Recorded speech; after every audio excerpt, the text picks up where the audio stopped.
முக்கிய செய்தியாக பார்த்து வருகிறோம். முன்னாள் முதலமைச்சர் ஜெயலலிதாவுக்கு அமித்ஷா புகழஞ்சலி சூட்டியுள்ளார்.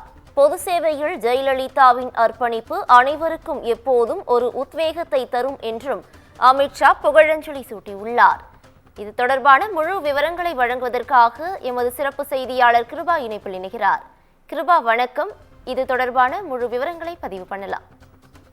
தமிழக அரசியலின் ஒரு சகாப்தமாக திகழ்ந்த மறைந்த முன்னாள் முதலமைச்சர் ஜெயலலிதாவின் 78வது பிறந்த நாள் இந்த தமிழகம் முழுவதும் கொண்டாடப்படுகிறது.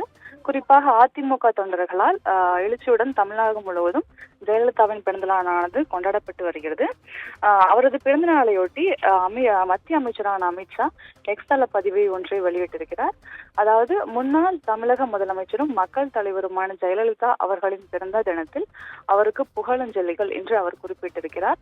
ஏழைகளின் நலனுக்காகவும் பெண்களின் உரிமைக்காகவும் அவர் அர்ப்பணிப்புடன் செயல்பட்டதன் மூலம் தமிழ்நாட்டின் வளர்ச்சியை மறுசீரமைத்து அவரது ஆட்சியின் பலன்களை கடைக்கோடி மக்கள் வரை சென்றடைவதை உறுதி செய்தார் என்றும் அவருக்கு புகழாரம் சூட்டியிருக்கிறார். பொது சேவையில் அவரது அர்ப்பணிப்பு அனைவருக்கும் எப்போதும் ஒரு உத்வேகத்தை தரும் என்றும் ஜெயலலிதா குறித்து அமித்ஷா புகழாரம் சூட்டியிருக்கிறார். கூடுதல் விவரங்களுக்கு நன்றி கிருபா.